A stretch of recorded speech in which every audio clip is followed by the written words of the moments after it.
On the edge of a quiet California town, in a forgotten garage surrounded by rust and silence, lived a man no one really noticed. An old mechanic. Just another grease-stained face in the shadows. But what if I told you he once flew straight through hell to save lives and no one knew? This is the untold story of Frank, a legend hidden beneath oil and regret, and the young officer who uncovered the truth. If you're into powerful, character-driven storytelling, stories that unfold slowly but hit deep, don't click away. You're exactly where you're meant to be.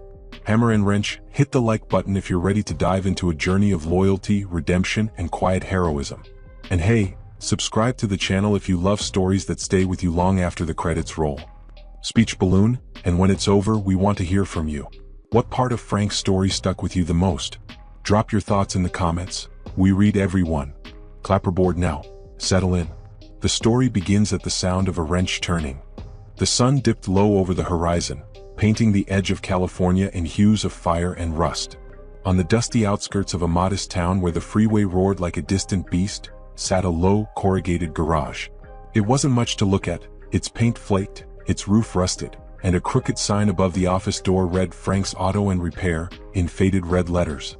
Most folks passed it by without a second glance. But for those who knew, Frank's was a place where engines sang again and lost causes got a second chance. Frank Whitmore, the owner and sole mechanic, was a man who looked carved from iron. His shoulders were broad from years under hoods and frames. His face was lined not just by age but by memory. Gray threaded through his beard and the creases around his eyes hinted at a life once lived with intensity. He moved slowly, deliberately. Some took that as a sign of age. Others of wisdom. Most just ignored him. He liked it that way. Each morning he unlocked the garage with the same worn key, flicked on the humming fluorescent lights, and started his day with black coffee and the local radio crackling through a dusty speaker. His hands, stained with grease and time, worked without pause. He knew the quirks of every carburetor, the temperament of every suspension, the sound of a misfire before the engine even coughed. Few spoke to him beyond the necessary business.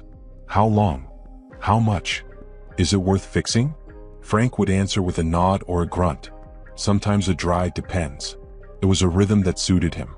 Silence, engines, oil, and the occasional call from a vendor or parts supplier. He didn't have employees. He didn't want any.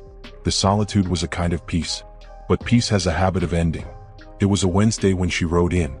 The growl of her motorcycle echoed off the empty lot before she even came into view. The bike was sleek, chrome with matte black accents, roaring like a wolf. And atop it sat a figure in uniform, California Highway Patrol.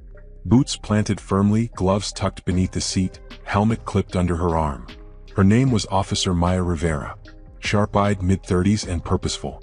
She moved like someone trained to scan every corner, every twitch of motion.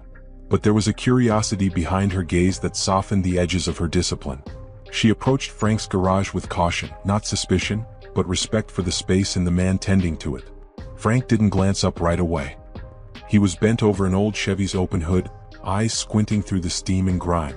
"Excuse me," Maya said, her voice calm, steady. "I've got a problem with my bike. Something in the clutch, maybe?" Frank stood slowly, wiped his hands on a rag that looked older than the bike, and gave her a once-over. Not in a leering way. In a way that measured her presence. "Let's see it," he said. She led him to the bike, its chrome catching the last light of the afternoon. Frank crouched beside it, his eyes scanning with uncanny precision. He touched the gear lever, leaned close to the engine, listened to its click as she rolled it forward a few inches. Maya watched him. Noticed the way his hand moved across the frame. Then she saw it, on his forearm, barely visible beneath the rolled sleeve of his work shirt. Faded but unmistakable. A winged insignia. Numbers below it. Not ink for style but for service. "You were Air Force?" she asked, careful not to let too much weight into the question. Frank paused, then stood. The wind tugged at the corner of his shirt, exposing more of the mark for just a second before he tugged the sleeve down again. "Long time ago," he replied, voice low. Then, as if to change the subject, he tapped the motorcycle with his knuckle. "Your clutch cable's loose. You've been pushing it hard." Maya didn't smile. But something flickered behind her eyes. Interest. A thread of connection. "Can you fix it?" Frank nodded once. "Come back tomorrow. I'll have it done." She handed him the key. "Thanks. I appreciate it." As she turned to walk back to her patrol car, Frank watched her go, then turned back toward the garage. He held the key in his hand a moment longer than necessary. Inside, the radio played a forgotten tune from the 70s, soft and scratchy. Frank looked up at the darkening sky, then walked inside without another word. What she saw was a garage. What she didn't see were the medals tucked in an old box under the workbench, the newspaper clippings, the photographs of a younger man in flight gear standing beside warplanes, the service revolver hidden in the drawer behind the counter, cleaned and oiled, never touched. Not in years. Frank had been a name once, in the circles of aviation and war. A legend whispered in briefing rooms and barracks. But legends fade and men grow older, and sometimes they become mechanics on the edge of a quiet town. But Maya's glance had stirred something. Not memory. That never left him. It stirred the future. The next morning came with a sky streaked in gold. The desert air held its usual dry bite, but the wind carried a gentler touch. Frank was already in the garage before dawn, the rolling door halfway up to let in the cooler air. Tools clinked as he moved between his benches, preparing for another quiet day of work. But this day already felt different. Maya arrived early. Her cruiser pulled up to the gravel lot with a crunch of tires, and the sound echoed in the stillness. She stepped out in uniform again, her boots brushing dust from the concrete as she approached. Frank didn't greet her with words. He never did. Just a short nod, and he held out the key to her bike, now upright and gleaming in the sun. "It's ready," he said. Clutch adjusted. "Clean the air filter too. She'll run smoother now." "Appreciate that," Maya replied. Her eyes swept the interior of the garage again, more carefully this time. She was a natural observer, and now that she knew what to look for, the details seemed to leap out. The orderly chaos, the neat rows of tools, the old photographs framed in dust along the back wall. One in particular caught her attention. A black and white shot, edges curled, showing a row of pilots beside a long, sleek warplane. Frank saw her looking. He didn't say anything at first, but the air between them changed. No longer just mechanic and customer. There was an invisible thread, faint but undeniable, being pulled tighter. "You flew that?" Maya asked quietly, nodding toward the photo. Frank followed her gaze and sighed through his nose. "Yeah, that was a long time ago. South Pacific. Early spring. The one in the middle's me." Maya stepped closer to the photo. "You were Air Command. I saw the tattoo. I recognized the insignia." Frank rubbed the back of his neck. "I try not to talk about it. I'm not asking out of protocol," she said. "I'm just curious." He looked at her a long time, measuring again. This time he didn't dismiss her. "Come inside," he said. "Might as well have coffee if we're gonna go digging through bones." The office was small and cluttered, but not dirty. Just well used. He poured her a cup from a dented thermos. She sat in a chair that creaked under her weight. Frank leaned against the counter, arms folded. There was a pause. A silent agreement that what came next stayed between them. "Back then," he began, "I was 25. Hot-headed. A good pilot, too smart for my own good. I got put into the 23rd Tactical Airborne. We flew recon mostly. But during the last months of the war, everything turned to hell. Orders changed every hour. Lines blurred. Civilians caught in the middle." His voice changed as he spoke. The rough mechanic softened. A storyteller emerged from the shadows. "They called me Hawk. Some nickname one of the gunners gave me. I had good eyes. I could spot enemy movement miles out, even in fog. They sent us into places they didn't expect us to return from. But I always came back. Until the siege at Kaula Ridge." Maya leaned in instinctively. She knew that name. It was whispered in military histories like legend. "There was a medic station cut off behind enemy lines," Frank continued. "Over 40 wounded. No safe path out. Command told us it was lost. But I couldn't let it go. I disobeyed. Took a bird and flew in under heavy cover. Got all of them out. 2 trips. The second one cost me my tail gunner." He looked down at his hands. "Still dream about that?" Maya didn't interrupt. "I left the service not long after that. They wanted to decorate me, pin a few medals to my chest, name a hallway in some building. I didn't care. I didn't do it for a medal. I just wanted those kids to live." She nodded slowly. "That's not something you just walk away from." "You'd be surprised," Frank said, sipping his coffee. "Sometimes people don't want heroes around. Makes them feel like they should have done more." The silence stretched. It wasn't uncomfortable. It was thoughtful. Heavy but shared. Maya reached into her pocket and pulled out a small notebook, the kind cops carried on duty. "Would you mind if I looked into your records? Not official channels. Just personal interest." He stared at her a moment, then gave a half smile. It was the first real expression he'd shown. "You won't find much. I made sure of that. But you want to know the truth, you might talk to Colonel Shaw. He's in a home up near Fresno. Retired now. He was my CO." "I'll do that," Maya said, standing. She reached out and shook his hand. Firm grip. Frank returned it, his own hand warm and calloused. As she walked back to her cruiser, Frank watched her go again just like the first time. But this time he didn't turn back to his tools right away. He stood in the sunlight, staring at the road beyond the lot, as if measuring a path he hadn't walked in a long time. In the garage behind him, the photo of the pilot swayed gently on its nail. The dust around it had been disturbed, and outside the world was changing. Later that night, the hum of the city faded to a low whisper. The quiet was pierced only by the occasional siren or the bark of a restless dog. In her small apartment just off the edge of downtown, Maya sat alone, lit only by the pale glow of her laptop screen. The rest of the room was dark, steeped in shadows and silence. She had kicked off her boots, tossed her uniform shirt across the back of the couch, and now sat cross-legged on the carpeted floor, a half-drunk mug of coffee beside her. On the screen in front of her, she scrolled slowly through digital archives, pausing at each mention of the 23rd Tactical Airborne. Frank Whitmore. The name wasn't common, but it also wasn't yielding much. That was unusual.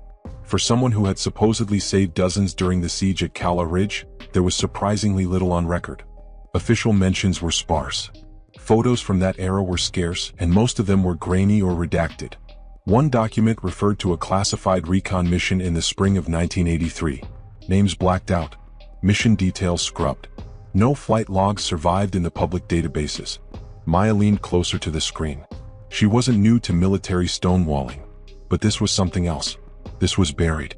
She clicked into a scan page of a decommissioned base newsletter. The kind of forgotten record that hadn't been wiped clean. There, tucked at the bottom of a column, was a mention. Lieutenant Franklin Whitmore commended for exceptional valor during unauthorized extraction mission. Pending review by senior command. Her eyes narrowed.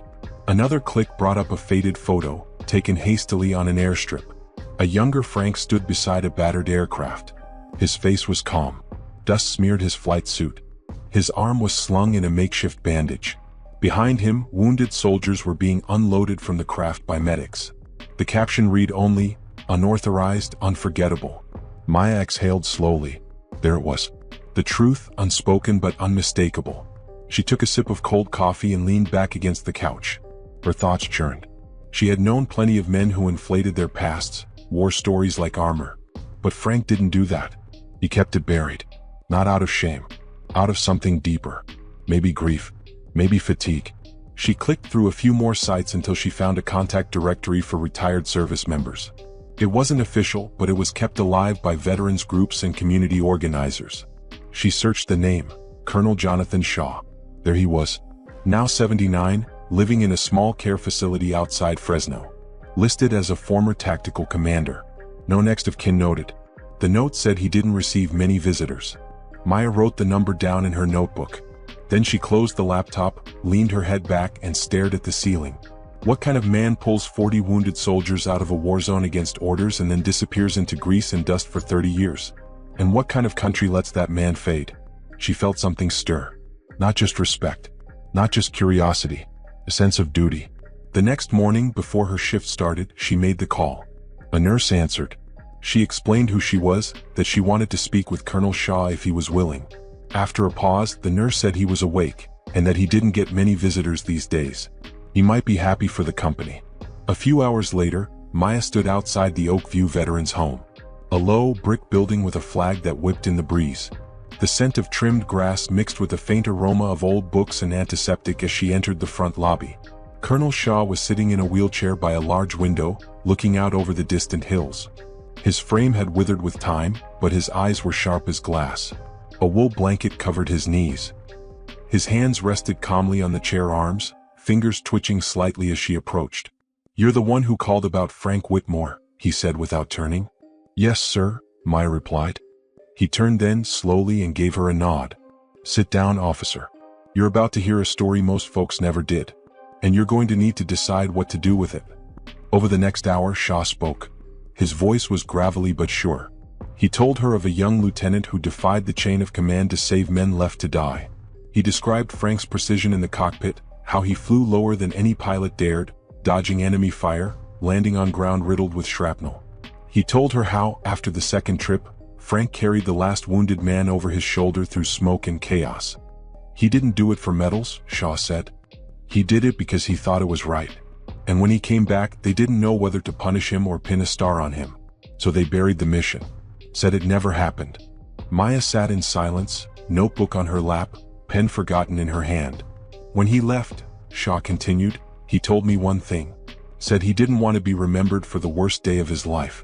Said the men who didn't come back deserved the honor more than he did. The colonel looked out the window again. You find him? I did, Maya said softly. He runs a garage out by Route 42. Shaw smiled just barely. Of course he does. She rose to leave. Shaw didn't ask her to stay longer. Just gave her one last look before she turned. If you do something with his story, he said, do it right. Don't make him into some action figure. Tell the truth. That's all he ever wanted. Maya walked out into the sunlight, notebook heavy in her hand. This wasn't over. Not even close. The sun dipped low behind the hills as Maya returned to the outskirts of town. The light painted the world in slow-moving amber, shadows stretching long across the cracked concrete and rusted signage near Frank's garage. As she pulled up, the familiar clang of metal on metal echoed from within. She stepped out of her cruiser and stood for a moment, watching. Frank was in the middle of adjusting the timing belt on a dented pickup. His sleeves were rolled up, revealing strong forearms smudged with grease. The tattoo on his arm peeked out from under the grime, a quiet mark of a story unspoken. Maya walked toward the open bay. Busy today? She asked. Frank glanced up, then wiped his hands on a rag. Always something broken in this town. Keeps me useful. Maya leaned against a metal cabinet. I went to see Colonel Shaw. That stopped him. He set the rag down slowly and looked at her. His expression was unreadable. Not angry but cautious, like a man watching smoke rise before the fire breaks out. He talk your ear off? Frank asked.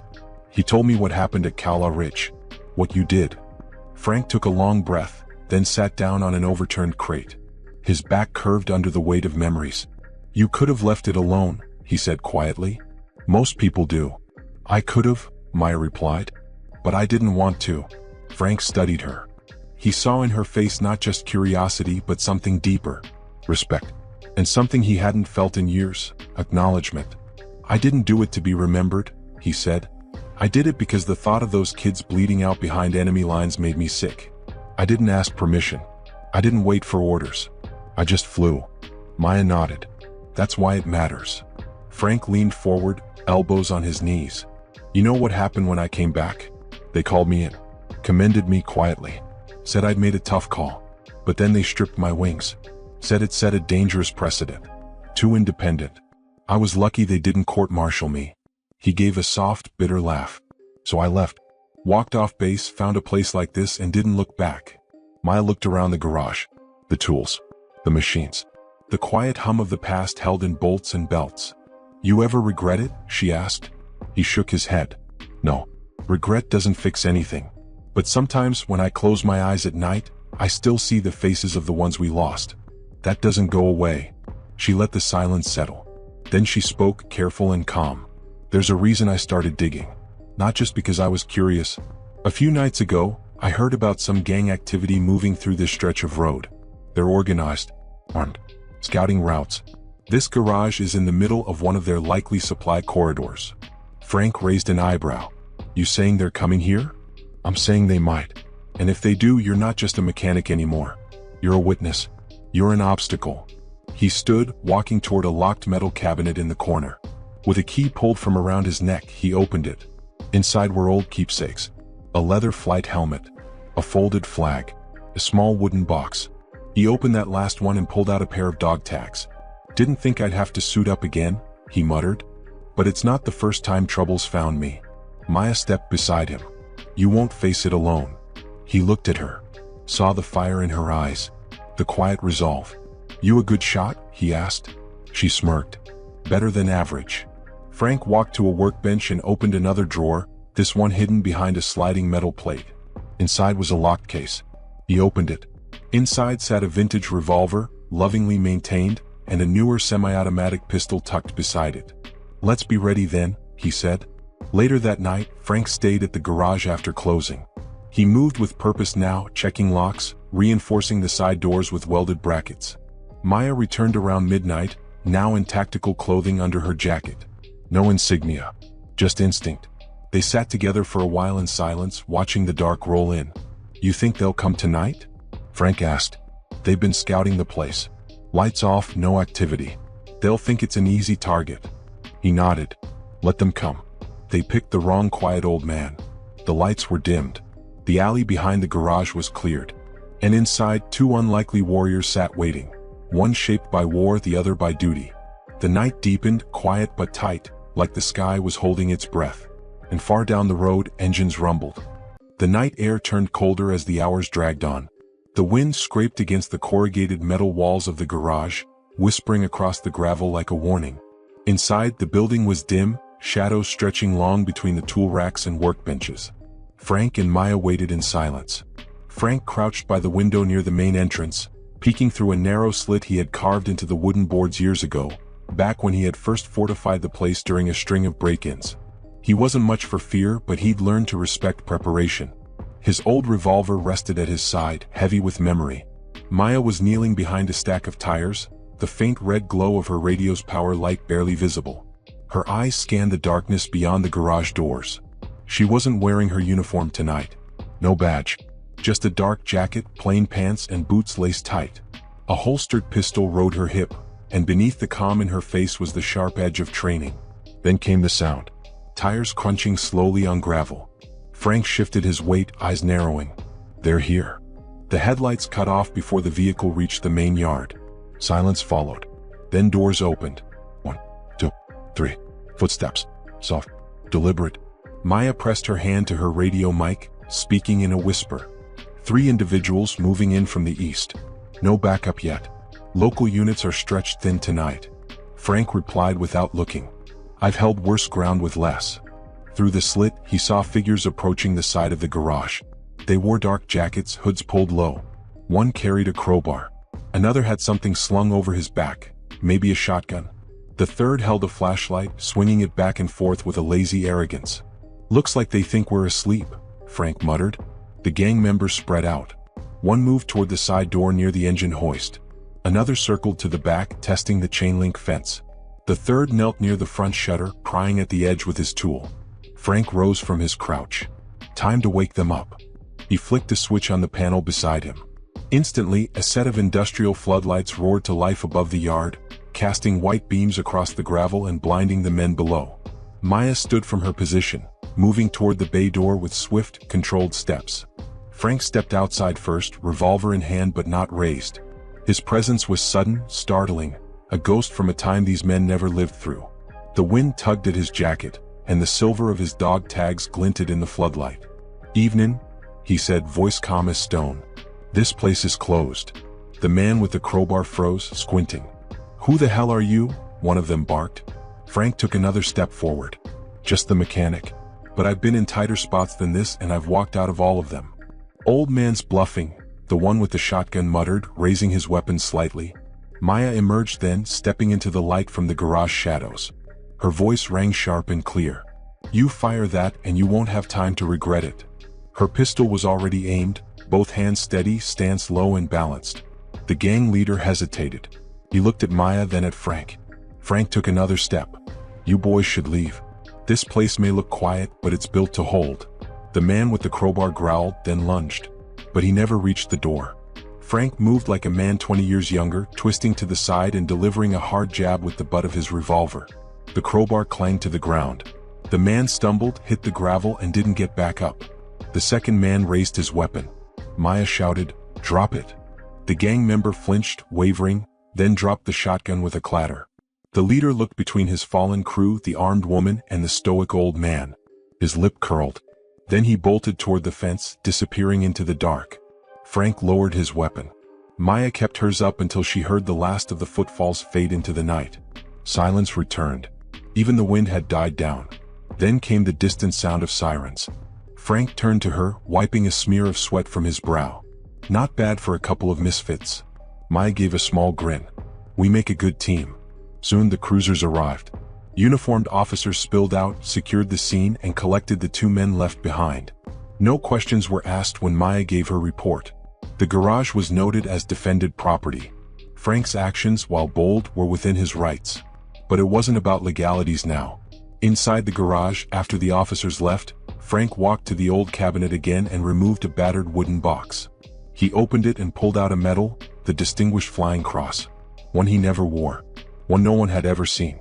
He handed it to Maya. You earned it, she said, surprised. He nodded. So did the men who didn't come back. I just kept it close to remember them. She looked down at the medal, then handed it back. They're remembered, and so are you. Frank placed it back in the box, closed it gently, then set it on the shelf. That night, as the garage lights dimmed and the stars returned overhead, the silence felt different. Not like before. Not heavy, but earned.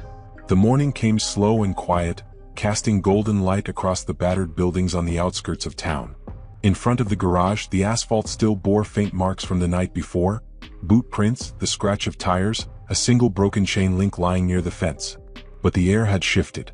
Something unspoken had settled. Frank was already up.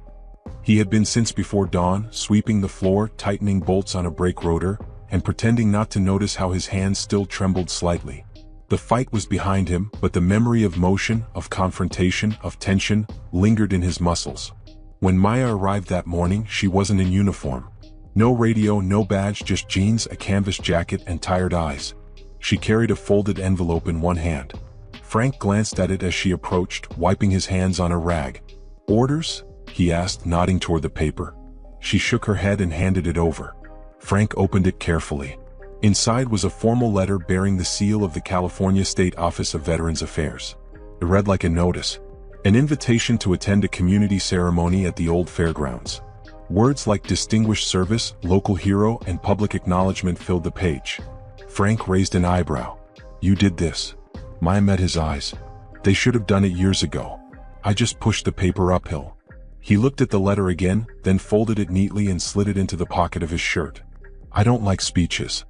You don't have to give one, she said. Just show up. He sighed. I'd rather fight off another gang than stand on a stage. Then consider it part of your service, she replied with a smirk. That afternoon, the sun blazed over the fairgrounds. Rows of folding chairs lined the grass field. A temporary stage had been built near the flagpole. The bleachers were filled with locals, mechanics, teachers, farmers, patrol officers, and quiet residents who had brought lawn chairs and thermoses. Colonel Shaw sat in the front row, polished boots planted firm, his medals gleaming.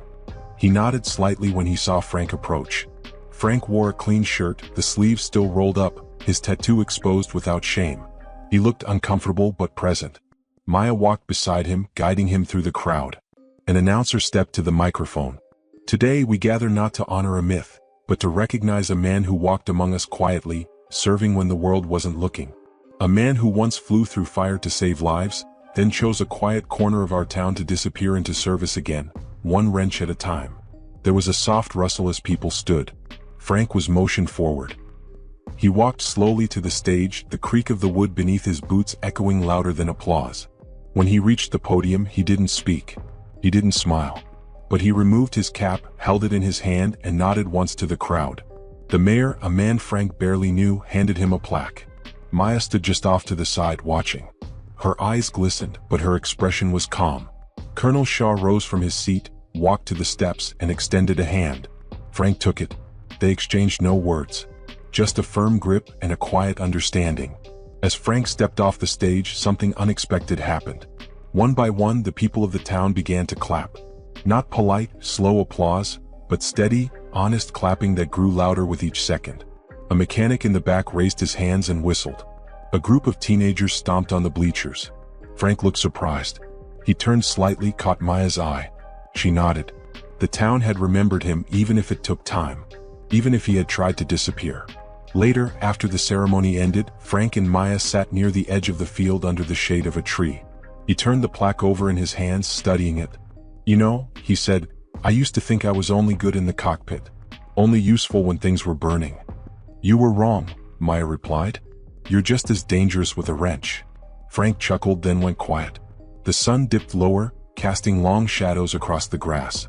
Finally he spoke again. "You ever think about flying?" She looked at him, puzzled. "Flying?" He nodded toward the sky. "Not in a cruiser. I mean real altitude. The kind that makes your heart feel like it's outrunning your body." She tilted her head. "I've never had the chance." Frank leaned back against the tree, closing his eyes. "Maybe it's time someone showed you." She smiled. "You still have your license?" "No," he said. "But I've got friends. And more importantly, I've got stories that don't belong locked away anymore." They sat in silence for a while. No engines. No gunfire. No noise beyond birds and the wind in the grass. That day wasn't about war. It was about return. And for the first time in years, Frank Sullivan wasn't just a mechanic anymore. He was remembered. He was known. Weeks passed since the ceremony at the fairgrounds, but the effects rippled through the town like a quiet aftershock.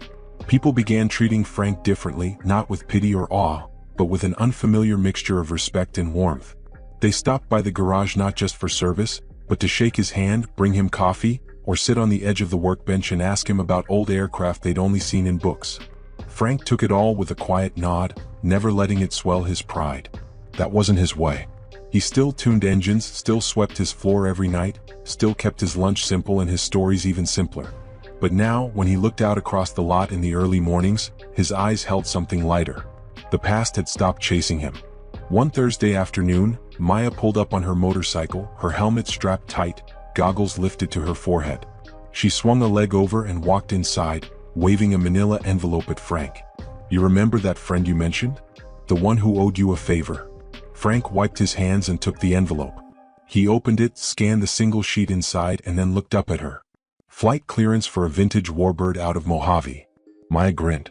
"You said I needed altitude." He smiled, a slow, knowing smile that hadn't seen the light in years. "I said I'd show you how it feels." The next morning they drove out to the Mojave Air and Spaceport. The desert stretched wide and hot around them, and the sky looked endless. Hangars lined the runway like sleeping giants. Most were locked down, but one near the far edge stood open, revealing a long-forgotten beauty inside. The aircraft was a P-51 Mustang. Polished silver body. Red tail. Nose painted with a set of shark teeth and a name stenciled beneath the cockpit. Maggie's Whisper.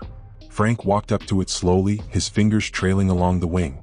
"She hasn't flown in years." Maya watched him. "Will she?" "With the right touch," he said. "She just needs to remember what the sky feels like." They spent the better part of the day inside the hangar. Frank checked every bolt, every fuel line, every inch of the fuselage with the kind of care that made time irrelevant. Maya helped, learning as she went. He spoke softly, telling her which parts mattered most, what sounds to listen for, how the vibration of an engine told you more than any dial. As the sun dropped low on the horizon, they pushed the Mustang out onto the runway. Frank climbed into the pilot's seat. Maya stood beside the wing, watching him with reverence. "Start her up," she said.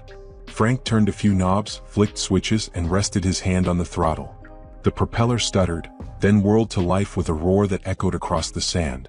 The engine's deep growl brought a grin to his face. "She remembers," he said over the noise. Then he cut the engine. He looked down at Maya. "Get in." Her eyes widened. "Now?" He nodded. "There's nothing left to wait for." Moments later, she climbed into the back seat of the dual cockpit setup. Frank checked the systems again, then called into the tower. The clearance was granted. The runway was theirs.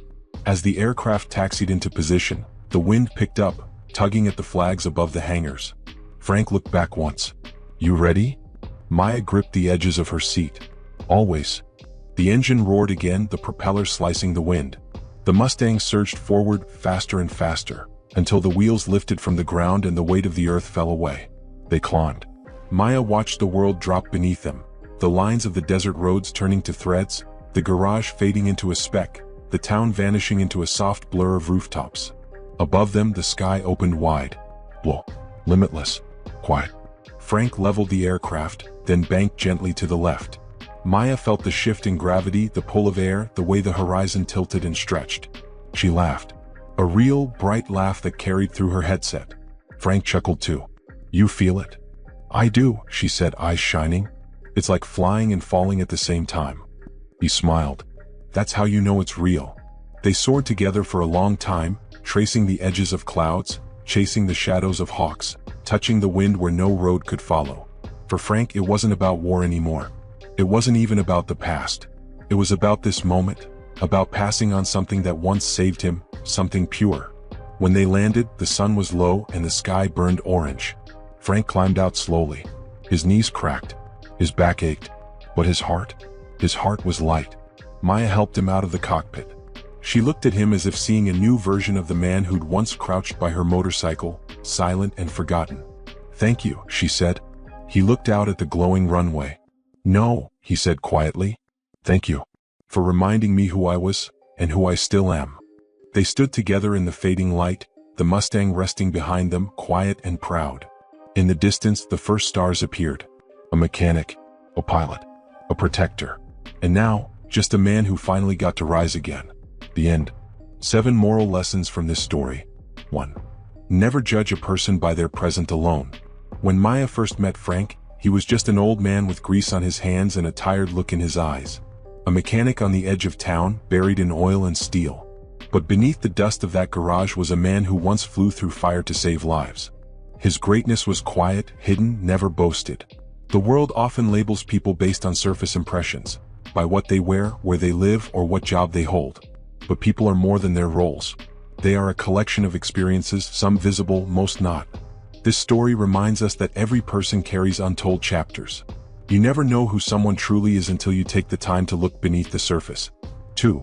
Heroes don't always wear uniforms. Frank was once a pilot, a warrior, a man entrusted with life and death decisions. But when the war ended, he traded his flight suit for coveralls and went back to the quiet life. Still, when danger returned, not on a battlefield but in his garage, he stood up. He faced down violence not with weapons but with courage. A true hero doesn't wait for recognition. They act because it's right. Whether in war or peace, in combat or in a small town garage, heroism is defined by one's willingness to protect and serve, even when no one's watching. 3. The past shapes us, but it shouldn't trap us. For years, Frank lived in the shadows of his past. Haunted by the war, by the weight of lives lost and saved, by the burden of memory. He thought disappearing into silence would give him peace. But healing doesn't come from hiding. It comes from owning your past and choosing how it shapes your future. By the end of the story, Frank doesn't erase who he was. He embraces it, honors it, and finally allows himself to step forward. This teaches us that while our pasts matter, they are not prisons. They are foundations from which we can build something better. 4. Respect is earned, not demanded. Frank never asked for praise. He didn't tell stories to impress. He worked hard. He showed integrity. And when it mattered most, he protected others. His actions spoke louder than medals ever could. True respect isn't won through titles or recognition, but through humility, consistency, and quiet strength.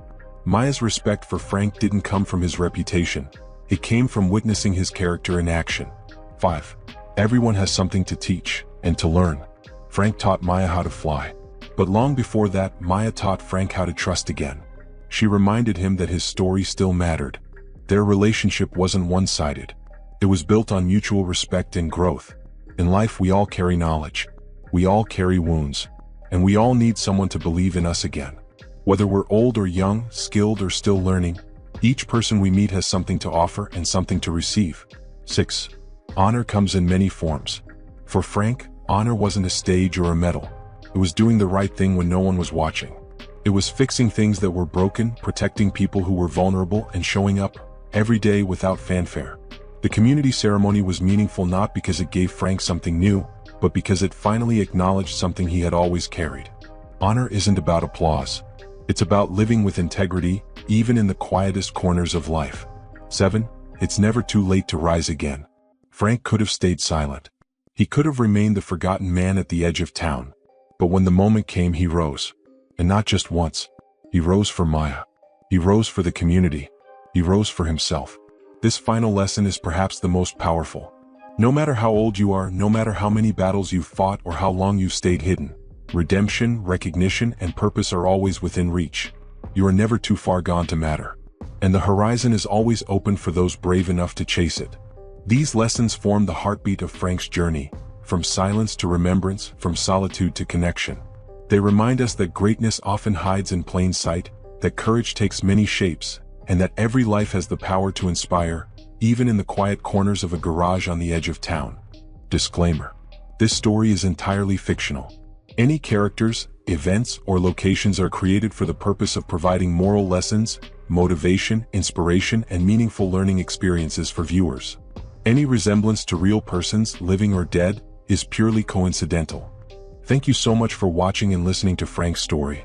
We hope his journey reminded you that everyone has a story worth hearing, and that courage and kindness often come from the most unexpected places.